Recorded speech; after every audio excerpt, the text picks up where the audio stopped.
Good morning. Welcome to your program, Your Agenda, on the 27th day of December 2023. It's a Wednesday, and looks like the sun's going to be shining bright today. And I do hope all of you have somehow rested from the Christmas Day festivities, from all the traveling. I know yesterday there were still a lot of people who got stuck at the airport or trying to get out of the airport, but otherwise traffic was okay later in the evening.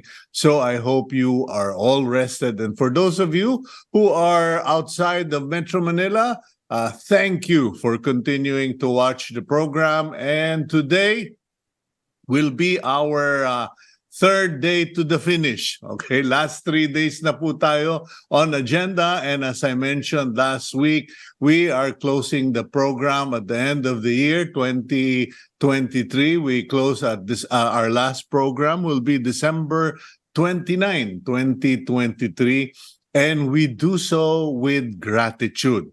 And as part of that effort, we are bringing back many of the people who supported Agenda, who were there for us, especially those na laging maasahan in a pinch, and those, of course, who are very generous with their time, considering the competition we've been put up against in the big stations. But 5.5 years is a good run, and we are thankful. Let's now go to our daily starter. And it is from the book of Psalms, chapter 112, verses 6 to 7.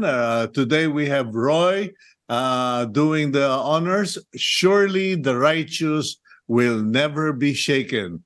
They will be remembered forever. They will have no fear of bad news. Their hearts are steadfast, trusting the Lord.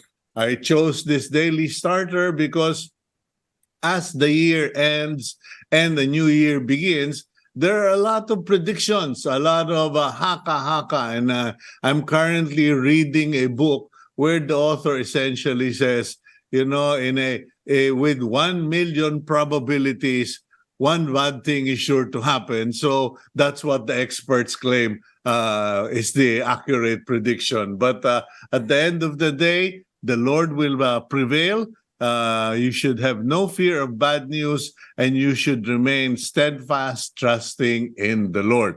Our guest, first guest for today, we will do the intro in a bit, but I just want to qualify something. You will probably think, Cito is going to interview that guy about geopolitics, about China, about the Senate. No. I am going to interview him given the fact that he was my professor in college. I have to emphasize that. He was my professor in college, and whatever became of me in broadcasting is partly due to him. But I'd like to interview him because he has gone through so many life changes, so many challenges, and as the year ends, even for myself, I'm sure we will pick up a few lessons from this gentleman. Let's roll out the Betamax. Roy Abraham, if you would. Former Senator Orly Mercado has remained involved in Philippine politics as an expert and resource person. In his many interviews on Agenda, Mercado has shared plenty of valuable insights on different issues when it came to politics. For one, Mercado spoke about the country being very, quote, personalistic when it comes to the elections. Very personalistic ang Pilipinas. Yung mga Pilipino. Our loyalties are to individuals and not to institutions. And maybe that's also one of the reasons why, I'm not saying it's the only reason, one of the reasons why we are not very good at building political parties and without building institutions. Pero napaka-importante pag inisip natin na ang political party, pinapanday ang leader eh.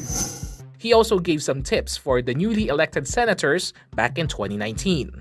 You have a chance also as a senator for history to be made. And you can be part, when history is written, you will have some contribution in uplifting the lot of the people you represent. So your choice is making money or being in history.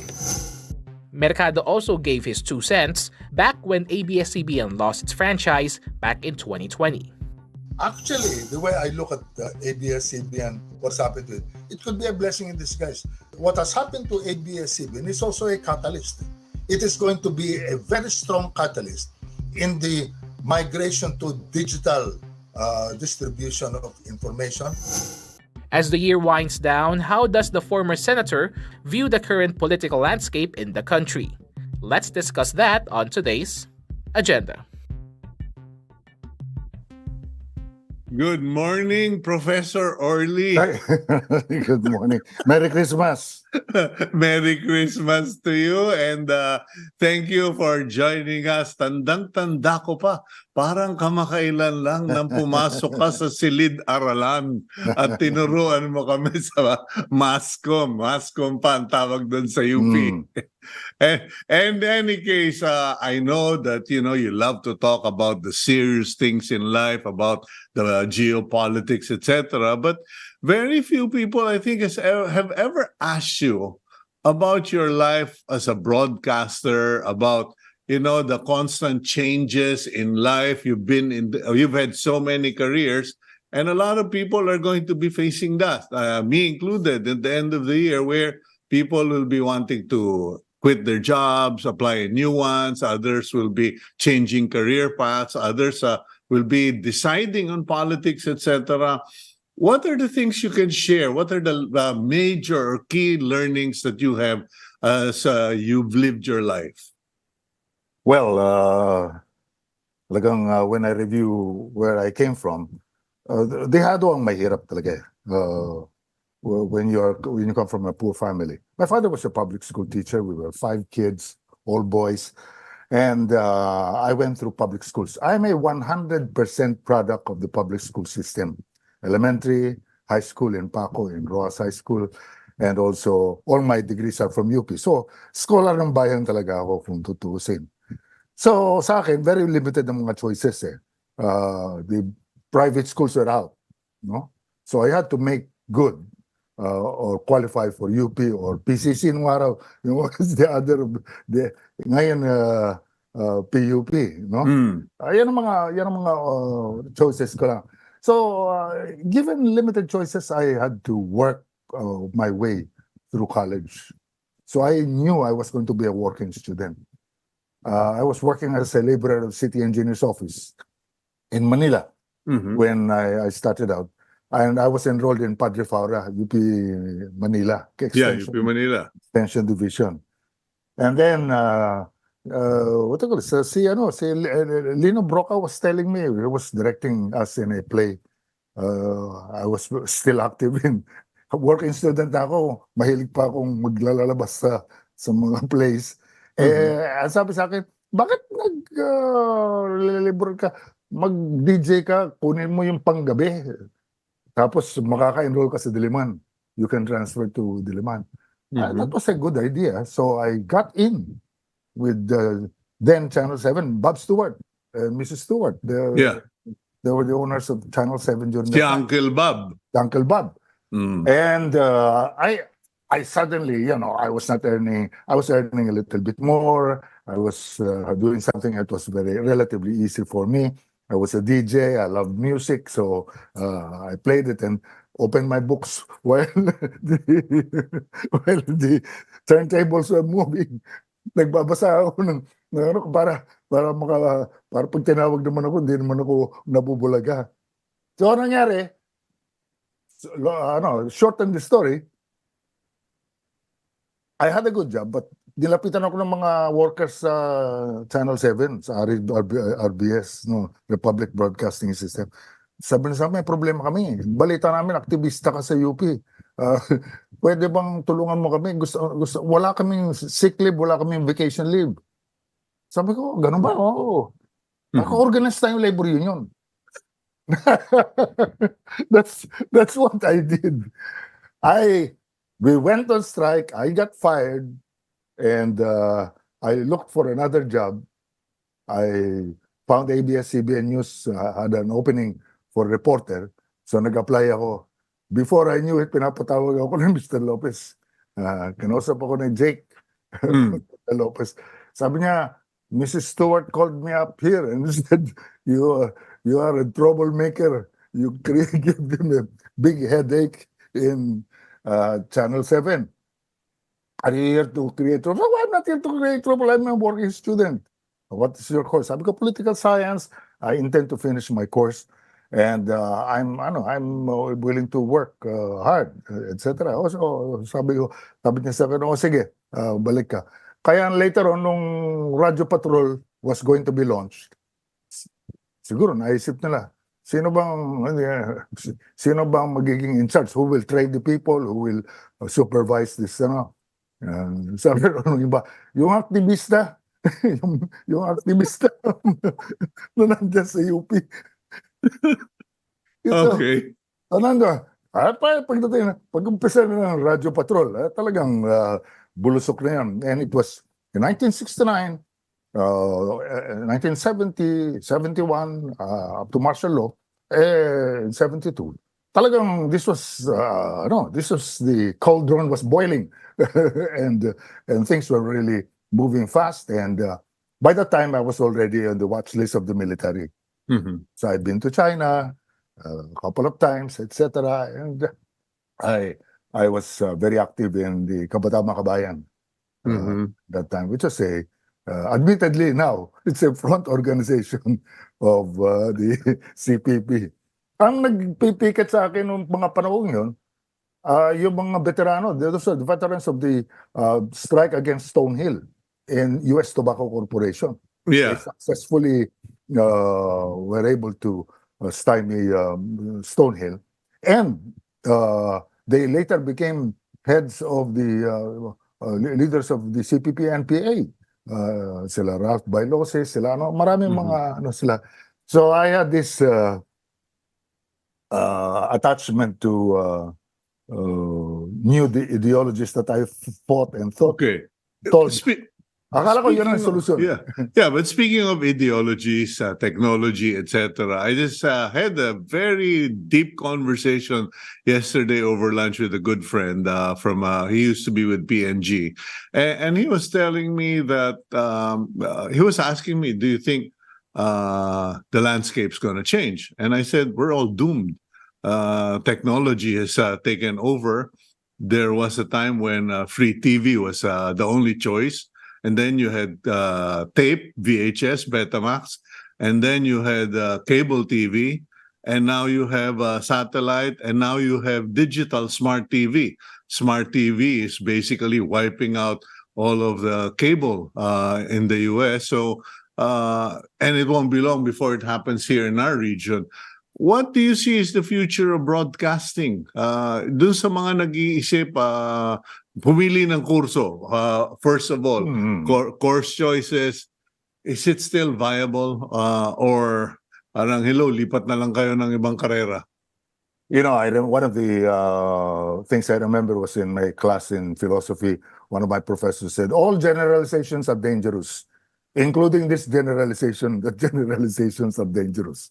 So I like to preface my words with that thought, that it's very difficult to generalize. However, when you go back to history, napaka-importante. You always hear me telling my students and also when I'm guesting, huwag niyong kalimutan, hindsight, insight, foresight. Hindsight is history.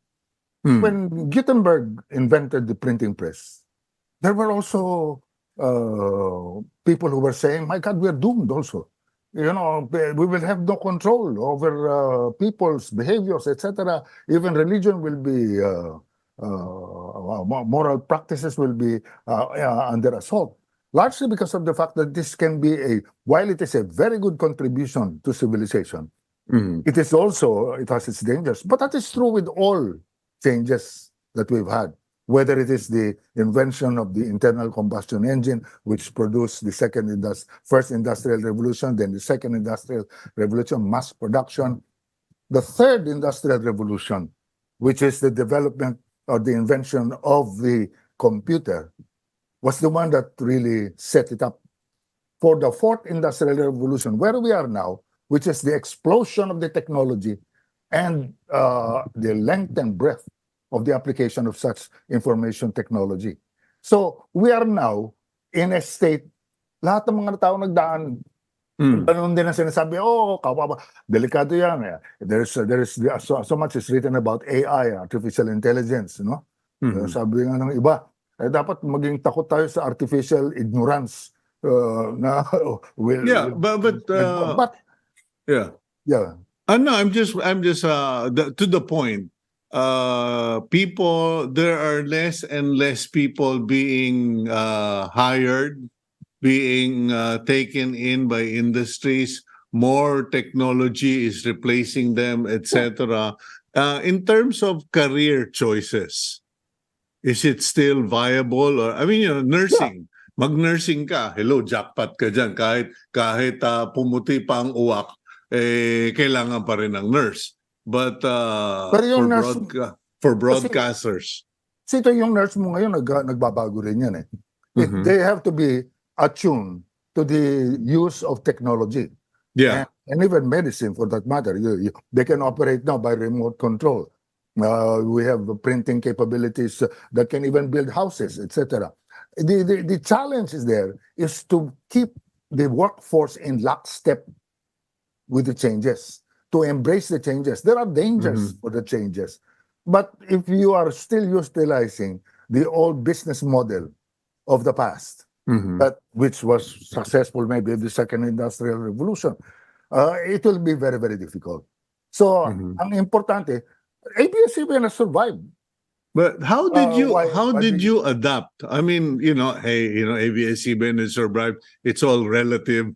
If you got an accountant to do the bottom lines, they'd say, well, we're barely breathing. But as far as you're concerned, you were my professor. You've been a veteran, as they say. You've seen it all. How did you survive the changes? Well, we have to embrace technology. We have to understand that having a negative view about things and saying, it's not my style, etc. Now, there is a difference with generations. Our generation, the generation of your father and myself, we love the written word. We have great respect for the written word. But our work had to have certain basic skills and love for reading and writing. Whatever changes technology introduce, that to me is very important. I remember the advice we used to give to students were only 6 words, no? Read, write. In my case, it's not write. It's talk, because I'm a broadcaster.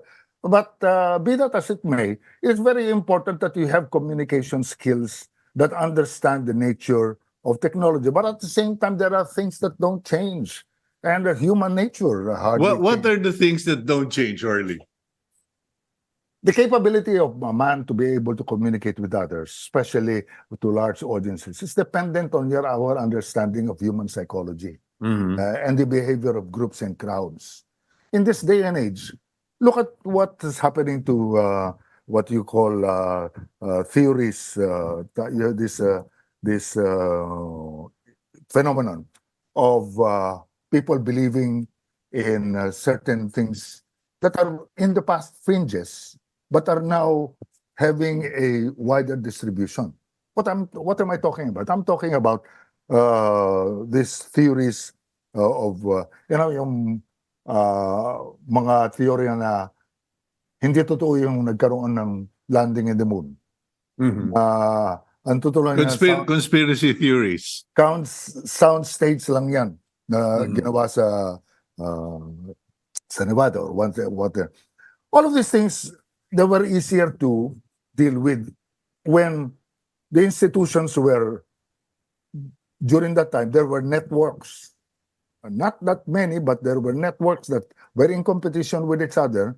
But they were basically organizations that vetted what is being put on the air. We had a responsibility. Yeah. Ngayon, everybody's a broadcaster.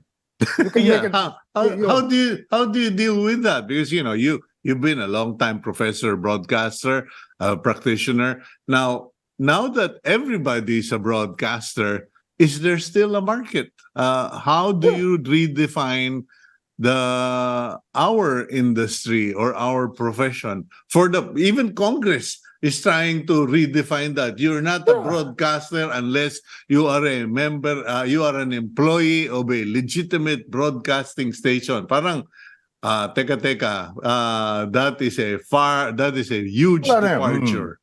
Pero yung mga lumang, the old paradigms are not useful in certain ways, but there are still things that remain the same. I Mhm. said, what is very important for us is to be able to make sure that we understand the nature of the changes brought about by technology, but at the same time, we do understand it has also its limitations. Now, it is how we adapt. Many of the networks in the past, in the United States, there were only three big ones, no? ABC, CBS, and NBC. In the Philippines, during our time, when we were in the 60s and 70s, what were we? We had five networks. Yeah, you had Channel 5, you had Channel 13, Channel 11, Channel 2, and Channel 7. Yeah, but it was now these things were we have morphed also. Today, when you watch newscasts, a lot of the video coverage of the crimes or of certain are sourced from the audience, because all of us have in our pockets a video camera or can get a snapshot of any event for that matter. So that these things are the changes that have happened. We had models that work in the past. We are not totally throwing them out because there are very important functions, especially that of vetting, that of making sure that what we have is the ability to be able to express and allow a marketplace of ideas, let them clash, and let the people decide which is right. However, the voices that you hear nowadays, it's very frustrating because napakahirap mag-vlog eh. No, araw nagba-vlog ako pero yung mga din nagdi-disagree, puro mura lang ang aabutin mo riyan. Puro invectives which do not contribute to bringing light. So you gave it up. Yeah, well, I still write a column now, and it's also put out on the no, I'm with Manila Internet. the internet. So sa akin pero I don't get myself involved in a senseless and non-productive Okay. mudslinging. Excuse me. I'm curious. You've seen it all, done it all. I think most of it, at least.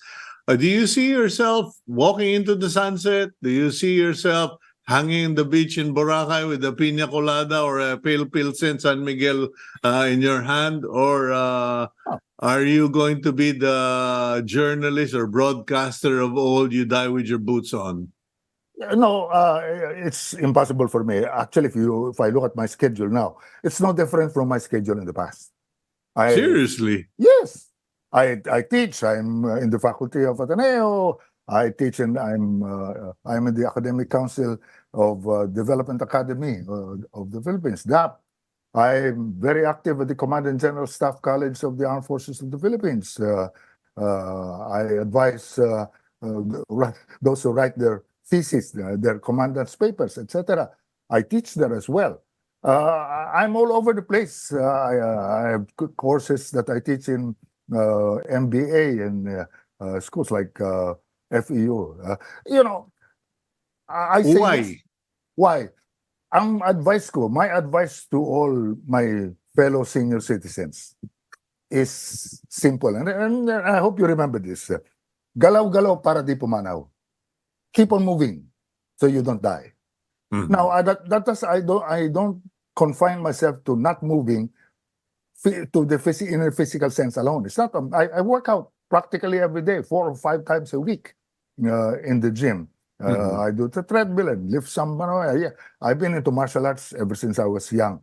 But the other thing is we have to keep our mind alive. We have to, one of the things that I'm so blessed with as a lecturer and a professor is the fact that I have the opportunity to teach subjects, and oftentimes I teach the subject that is new to me, because I believe in the saying that if you want to be an expert in something, teach it. Get there and discuss with your students certain issues, etc. Buhay na buhay ang ano eh. So galaw-galaw para di pumanaw. Pat kasama Okay. tak. Well, we will keep that in mind, and I will try to share it when I can. But the time has come to close this portion of the interview, Sir Orly. Thank you very much for being a professor, for being a lawmaker, for being a broadcaster, a trainer, and an inspiration to many. And I do hope that you continue to enjoy good health, and may the Lord bless your life, bless the work of your hands. God bless you. Thank you. Okay, that's Senor Orly Mercado, professor, broadcaster, name it, he's there. Okay, let's go for a quick break, 2-minute break, and when we return, we will speak with someone regarding senior citizens, okay? Para naman sabihin nyo, hindi kayo nakakalimutan, okay? Because I myself am one. We'll be right back here on Cignal TV's One News.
The National Commission of Senior Citizens, or NSCS, is at the center of pushing reforms for senior citizens. The Commission aims to promote an enabling environment for senior citizens to have a healthy and productive aging experience in the country. For one, NSCS Chairman and CEO Atty. Franklin Quijano previously went to agenda to push the healthcare system to be more integrative towards senior citizens. When you grow old, you will really involve lots of funds to maintain your health because you're sickly. So I think we have to have an integrative approach in dealing with the elderly. And it seems to be that their calls are being heard. Quijano previously told us that the government will give social pensions to indigent senior citizens beginning next year. What is definite is DBM has assured us, Secretary Amina Pangandaman has assured us that beginning January 2024, definite na 1,000 for the indigent senior citizens. Let's discuss NSCS's plans for next year on today's agenda.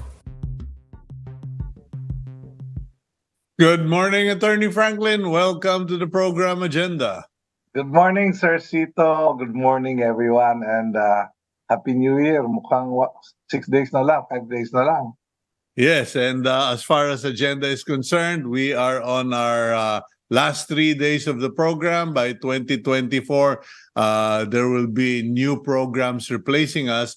Now, as far as the Senior Citizens Commission is concerned, what are your plans? What is your review of the state of care or recognition for senior citizens?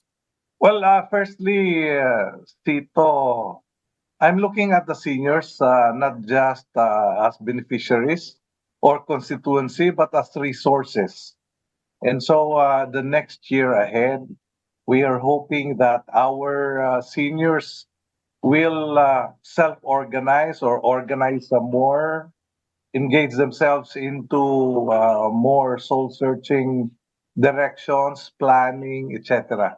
So I hope that we will be able to improve on the organization of the senior citizens and how they can help this country. You know, I hate to say this, but the two of us may be senior citizens already, Sir Cito. There are many others who are waiting on the buy, hoping that they be able to contribute to a nation building. So this is one aspect that we are going into. Although, of course, there are these programs that are being given by government, and we need to improve on the delivery of this as well. Okay, well, and in terms of role in society, you were saying that there are a lot of senior citizens who are waiting on the buy or just waiting to be tapped or called into more productive roles. How do we change the mentality of Filipinos? Because I think the number one problem is that our systems, like for instance, government, you are retired at 55 or 56, I think, in the PNP, in the military, and then in some other services, a little older. And people are saying we are wasting so much assets and we are infantizing, it's like treating adults like infants. The minute you hit 65, lolo, pupu kayo, we baby them until they eventually become weak because we won't let them be active. Well, Sir Cito, it's really a mindset changing thing that the two of us and everyone else must be focusing into. It's really sad. Our laws have not been able to keep up with the length of the life of Filipinos. In the past, it was 69, now it's 78. And I think we need to improve on our delivery systems in the case of the law. Maybe we should have multiple retirement more than just retiring once. You know, you were saying about the PNP and the army. They retire at 56 and still they're able to work.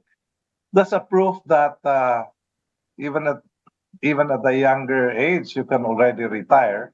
And then there are those who are retiring at 70. And so we can have multiple retirement system, attract people to work even more by retiring, say, at 45, 50, and then Mhm. allowing him to work some more by working in another job or an different sphere and retire again at 65 with two retirements. I think a senior citizen would have more security in the sense that he will be receiving two sources of retirement. Okay. Even up to 80 and more, people can still work. And I have seen one whom I met in Cebu. He was 80 years old and he was still working as safety officer. So I think there are many things that we can do to optimize the human resource. Okay, now that's all a wish list. We all want the best for our fellow senior citizens. Now the question is, in terms of accomplishment, because we're down to our last few minutes, meron pa tayong susunod na guest, and this is our pamamaalam program. But what major accomplishments have you achieved in the last year since you stepped in as commissioner? Well, this is a new office. We have practically just created a new organization. We have about all the regions filled up, and then we are looking at how we would be able to um, roll down the programs, which are one, seniors have so much in resources. Two, seniors must be healthy. Three, all the laws must be implemented, including the benefits. And of course, we have to be conscious about the safety and risks of senior citizens.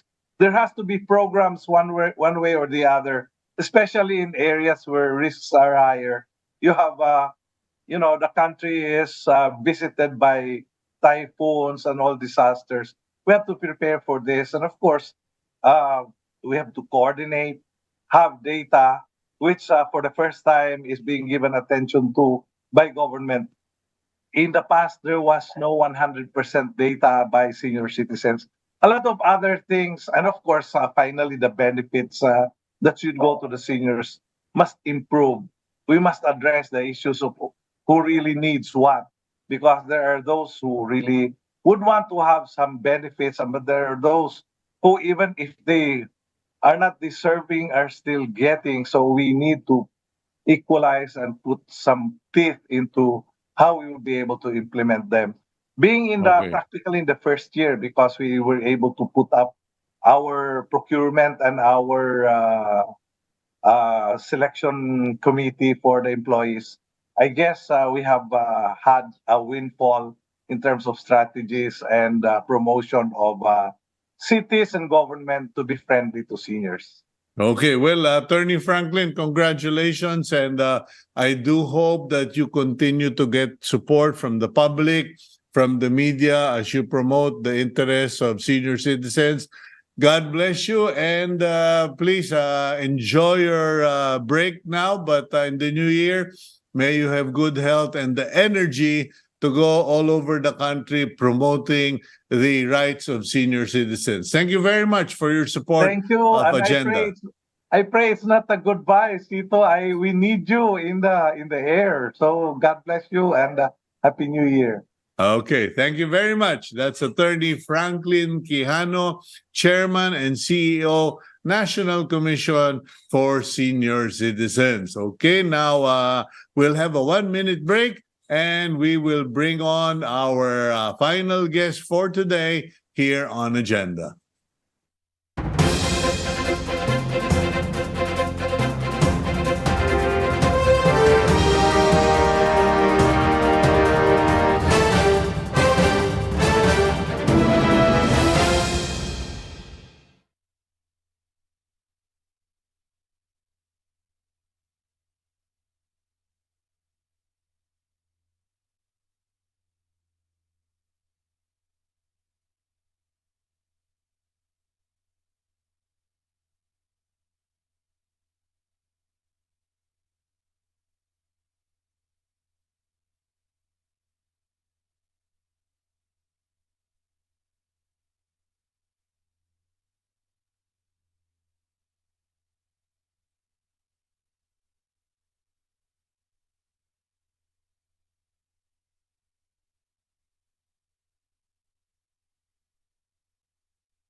Agenda has been bringing guests to discuss education reforms in the country.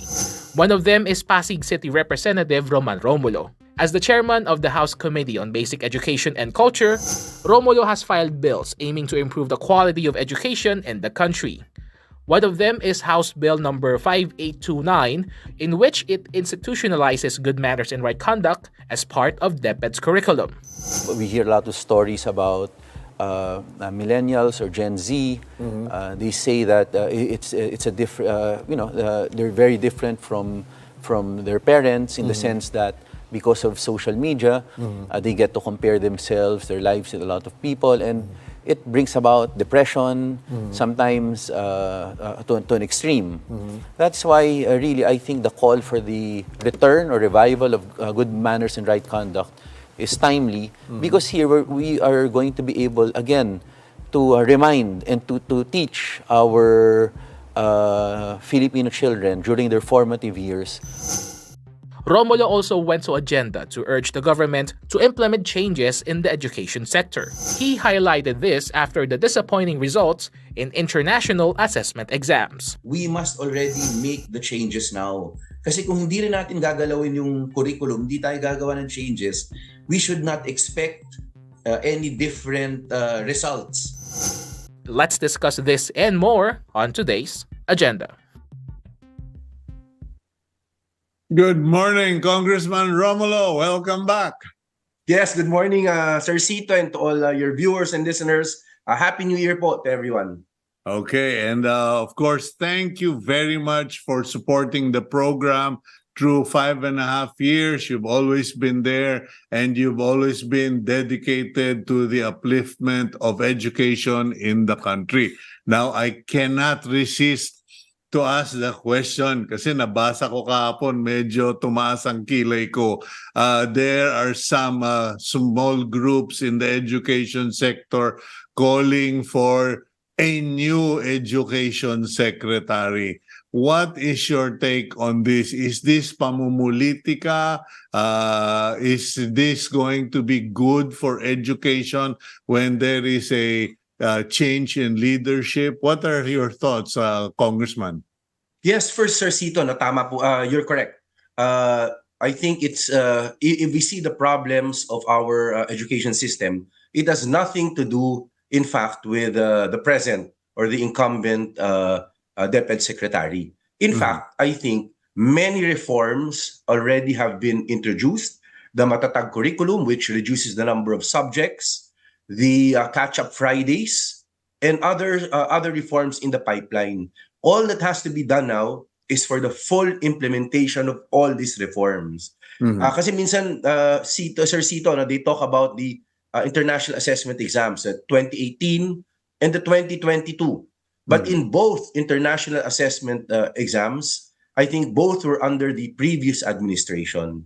Secondly, if we take a look at the last one, the 2022 PISA assessment exam, I think we have to give credit to our students, our learners, and our teaching and non-teaching personnel. Because, Sir Cito, everyone is just looking at one aspect, the Philippines compared to other countries. Again, I'm with everybody, much to be desired. But if we look at the Filipino learner in 2018 and 2022, there is an improvement, or at least we held the line. In reading, there was an improvement of 7 points. In mathematics, 2 points. In science, there was a decline by 1%. That means that despite all the odds, the lockdown, no face-to-face, we had no perfect Wi-Fi, we used modules. When our Filipino learners took the exam, they were able, if not hold the line, improve on their scores. And I think we should give credit to that, because everybody, there were a lot of negativity saying that 90% learning loss, but this proved that the Filipino learner can adopt, the schools can adopt, and they show that in the 2022 result. And Sir Cito, last point, if you look at the 2022 result, look at the NCR reading, about I think a little more than 50%, in fact, reached level 2, and that is what is supposed to be reached as a minimum in the PISA exam. So I think there are bright spots, but again, much to be desired in comparison to other countries. But again, let us not take away from our learners and our teachers what they have done. Is that a result of politics and media? Because I will be the first to point out that when the recent PISA exams came out, everybody was condemning the DepEd, the government, about how hopeless the Filipinos are. And I remember writing an article, Congressman, saying, we all failed the children. Lahat tayo may kasalanan. Now, I'd like to bring it to the next point. Should we start telling our children, our parents, the parents, take care of your kids. Huwag niyong iasa sa gobyerno, huwag niyong iasa sa teacher, sa guro o sa eskwela. Because that seems to be the state of mind of even rich families. Oh, we send them to the best schools. They should learn everything in school and they don't get anything at home. And then also for the media, have you ever sat down with the media, particularly key opinion leaders, to change or at least open up their minds a little? Kasi nakita ko sa mga assessment nila, parang habitual criticism na lang. Well, Sir Cito, no, I've had the chance to talk to many of our. I've had the chance to be interviewed also in other channels, and again, when I say this point, I think many of them are they describe me as overly optimistic, but it is true. I think we have to give credit to our students. We have to give credit to our learners. But Sir Cito, tama rin kayo. What failed in the past decade or decades would be government policy. Yan naman talaga yung mali. Government policy had exercised too much control. We legislated curriculum. We legislated how to teach. And I think that is where the mistake, that is where we made the mistake. So You failed. said the magic word, Congressman, legislated. Everything was written by Congress and Senate, and the government had to implement what Congress and Senate wrote, and then the government got blamed. Yes, but we again, the legislative and the executive for me are I consider as one with respect to education because non-political naman ito. I think all the way when K-12 was being drafted, if I remember correctly, the executive department then was in close coordination with both the Senate and the House of Representatives. I think again, let's not blame anybody, but maybe at that point in time we just bilit talaga tayo sa Pinoy eh. So we wanted to legislate how to teach, what to teach, and I think we went overboard. The key is really what we want to do now. Let us go back to reading comprehension. Let us go to basic mathematics and science. And I think the matatag curriculum, if implemented, not only as a pilot, but really nationwide, and also the catch-up Fridays will be the key so that the full potential of Filipino learners will be unleashed. Well, it's good to hear from you, Congressman Romulo. It is good to hear that you're recognizing where we slipped up, where we made mistakes, where we can do the corrections. Now, speaking of which, is this being discussed in groups in Congress? Because the observation is too much politics has gotten into the pot. Kumbaga, nagluluto tayo, ang sinasaing natin for education, pumasok yung mga politika, pinupolitika na pati yung pagtuturo. Now, is there a conversation, are there conversations going on na, pare, pwede ba, can we just put the brakes on this because the kids are suffering? Well, Sir Cito, what we have done in Congress is we are proceeding with the bills that we must deliberate and hopefully pass. Meron po tayong mental wellness. We have the teacher career progression.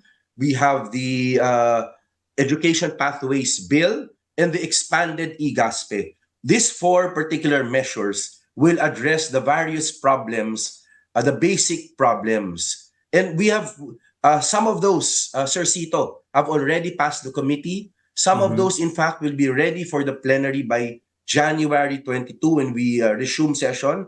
The others will be in the Committee on Appropriations. So in fact, we have proceeded with the discussions on this matter. And of course, the politics, we cannot do anything about that. That will be that will remain. And I think that is the right of everybody to voice his or her opinion. But we must proceed with the reforms in order to fix the education system. Yeah, but you're the champion of education as far as House of Representative is concerned, and as one of your voters, we're really fed up with it. We're fed up with too much politics in education. I mean, politics in finance, economy, in the agriculture, we can understand that. But these are our children, and lucky for us, you're there. But are there other people who are willing to stand up and tell Congress and the Senate, can we just shut up on this issue? In fact, Sir Cito, I think the best evidence is the fact that, example, the mental wellness. We've passed that on third and final reading in Congress during the first quarter of this year. The Senate, I think, during the third or fourth quarter of this year. A week ago, 2 weeks ago, I think we met with the Senate counterparts and we're preparing the BICAM already, the talking points for BICAM. So in terms of the mental wellness, we're proceeding. In terms of the teacher career progression bill, we have Congressman, I beg your I beg your forgiveness for intruding, okay, or interrupting you. Ladies and gentlemen, in case lang po, sabihin nyo, ano na naman ba yung mental wellness? Natabunan o tinago po, okay? I will say this categorically. It was either covered up or it was hidden, but we had a lot of suicides, okay? We had a lot of suicides in school, attempted suicides. There were issues of mental illness in the last 2 years. And finally, Congress is doing something about it. So let's not play, let's not try to smoothen things out. Kasi baka sabihin nyo, ano na naman pinagsasabi ni Congressman Romulo. They are addressing a problem no one even wanted to talk about. Congressman, please go ahead. Yes, that is correct. In fact, Sir Cito, hopefully nasa BICAM na yan. Because the problem with guidance counselors, having guidance counselors in our schools is that no one the registered guidance counselors, because of the low pay and there's no career progression, we have no takers for the items in our schools. We have 47,000 DepEd schools nationwide. We have 5,000 items available first. Of the 5,000 items available, only about 1,200 were occupied. And of the 1,200, Sir Cito, only a little more than half were actually registered guidance counselors. So we asked the DepEd what the problem was, and it's because there's no career. For a registered guidance counselor to be called a registered guidance counselor, you must have a master's degree. But when you enter DepEd, you come in at the lowest level, salary grade 11, and then at the most that you will get is salary grade 13. And that is your career progression there.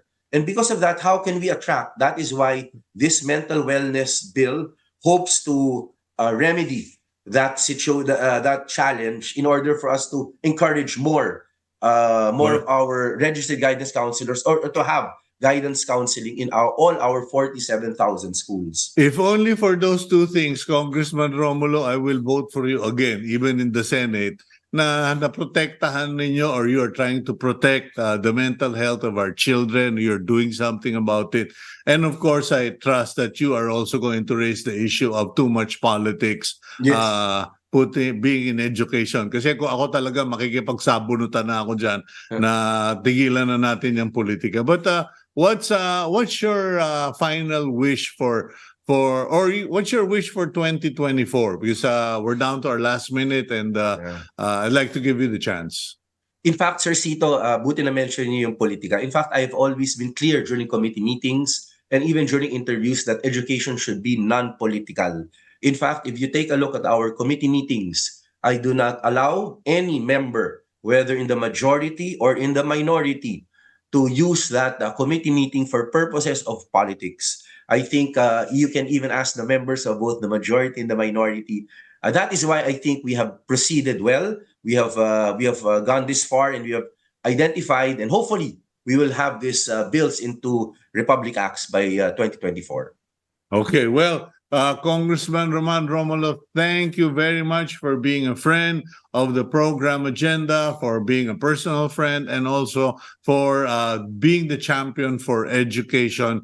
We pray that you will continue to do what you are committed to, and God bless you. God bless your family, and my warmest regards to your siblings and to your dad.